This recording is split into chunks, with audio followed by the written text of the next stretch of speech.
Assalamualaikum warahmatullahi wabarakatuh. Hai semuanya, kembali lagi bersama saya Najah Suratul Jannah. Nah, pada video kali ini kita akan membahas mengenai tentang intertext. Nah, pada video kali ini kita akan membahas mengenai tentang teori intertext pada film Magic Hour. Nah, bagaimana pembahasannya? Yuk kita simak. Intertext merupakan kajian yang memiliki prinsip untuk memahami suatu karya sastra, baik yang berasal dari penyerapan maupun dari hasil transportasi dari teks-teks lain yang lahir sebelumnya. Intertext juga merupakan kajian tentang hubungan suatu teks dengan teks yang lain, karena tidak ada teks karya sastra yang begitu saja lahir, melainkan sebelumnya sudah ada. Kajian intertext pada kali ini yaitu pada film dan novel Magic Hour. Magic Hour merupakan novel populer bestseller yang sangat digemari khususnya oleh kalangan remaja. Karena klarisanya, novel ini sempat difilmkan, bahkan saat itu menjadi film terlaris di Indonesia tahun 2015. Secara keseluruhan, hal sensitif yang paling menonjol dari novel ini adalah kisah cinta dari berbagai percakapan dan gerak-gerik para tokoh novel dan dalam film ini dapat disepakati bahwa temanya adalah tentang cinta. Film Magic Hour merupakan flash perkembangan karya sastra dari novel Magic Hour. Bila sebuah novel dijadikan sebuah film, maka akan timbul beberapa perubahan yang terjadi di antaranya alur cerita, penokohan, dan lain sebagainya. Perubahan yang terjadi bisa meliputi penciutan, penambahan, dan perubahan bervariasi. Dalam novel dan flashback ini terjadi beberapa pengurangan ataupun penambahan, tetapi sebagian besar dalam film ini diambil dari kisah novel tersebut. Jadi cuma beberapa yang mengalami pengurangan ataupun penambahan.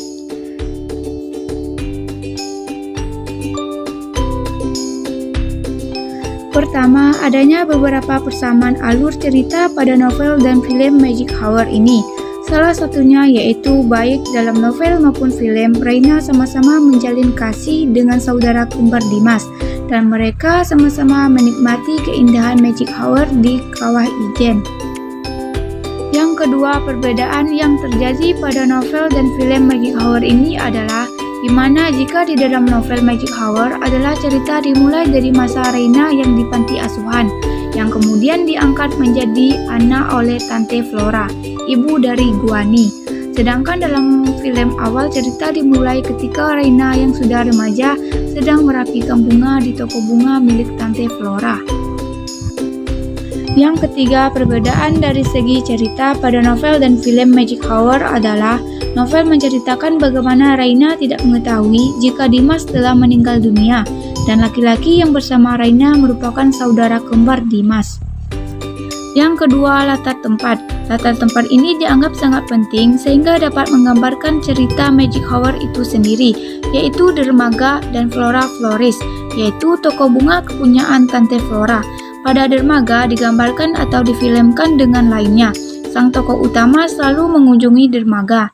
Di dermaga itulah kisah cinta Raina dan Dimas dimulai. Pada film digambarkan ketika Dimas mengucapkan, "Kamu benar-benar indah banget di sini, kayak lagi di belahan dunia lain. Ngelihat kamu sambil ngelihat Magic Hour," ucap Dimas. Ia dan Raina tengah menikmati senja kala itu. Selepas mentari terbenam, dan Magic Hour selama ini menjadi tempat favorit bagi Raina untuk menikmati Magic Hour. Latar tempat yang kedua yaitu pada toko bunga Flora Floris. Nah, pada toko bunga ini merupakan kediaman Raina. Toko bunga sering dikunjungi oleh Robby dan Dimas untuk menemui kekasih hatinya. Latar tempat yang ketiga, di sini terjadi beberapa perubahan. Pada film tidak terdapat latar tempat panti asuhan, sedangkan novel terdapat latar tempat panti asuhan, di mana di awal novel dikatakan bahwa ibu Gaini mengangkat Raina menjadi anak angkatnya.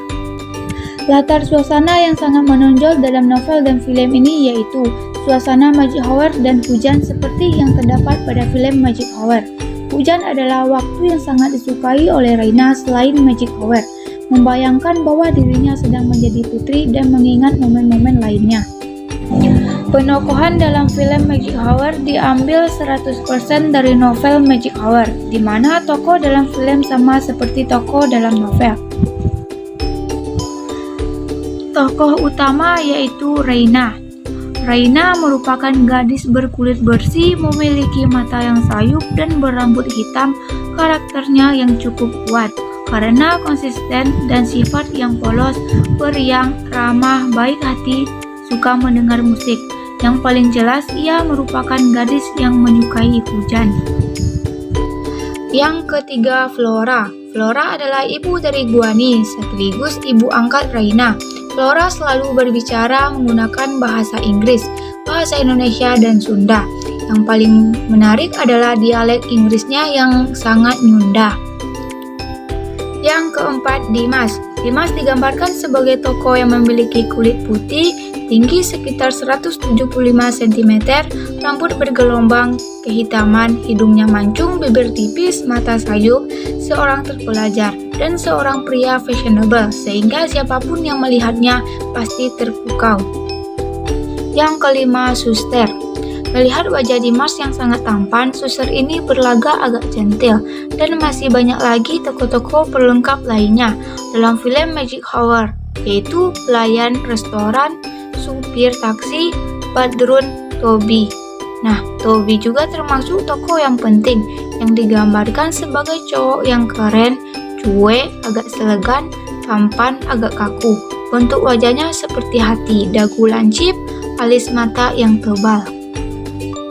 Selanjutnya, Amanat. Amanat yang terkandung dalam film dan novel di sini sama, yaitu mengenai kehidupan. Kita dalam menjalani kehidupan ini harus memiliki ketegaran dan ketulusan hati kita. Kita juga harus tabah dalam menghadapi segala cobaan dan dapat mengambil hikmah dari setiap cobaan tersebut. Yang selanjutnya, unsur ekstrinsik. Unsur ekstrinsik yaitu sebagai nilai moral. Nilai moral pada film dan novel ini sama, yaitu kita harus bertanggung jawab terhadap apa yang telah kita lakukan. Selanjutnya yaitu nilai sosial. Nilai sosial dalam novel ini yaitu rasa kesetiakawanan yang begitu tinggi. Hal ini dibuktikan antara tokoh Toby dan Raina. Yang berbeda yaitu pada nilai agama. Nilai agama pada novel ini tergambar saat Guani berulang tahun. Ia dan mamanya berkunjung ke panti asuhan untuk berbagi kebahagiaan dengan memberikan barang yang dibutuhkan oleh panti asuhan, seperti baju, alat tulis, buku-buku, dan lain-lainnya untuk para penghuni panti. Sedangkan di film tidak ada digambarkan tentang adanya panti asuhan. Baik, itu saja penjelasan tentang kajian interteks pada novel dan film Magic Hour. Semoga video ini membantu teman-teman semuanya. Terima kasih saya ucapkan kepada teman-teman semua yang telah mengklik video saya ini. Sampai jumpa di video lainnya.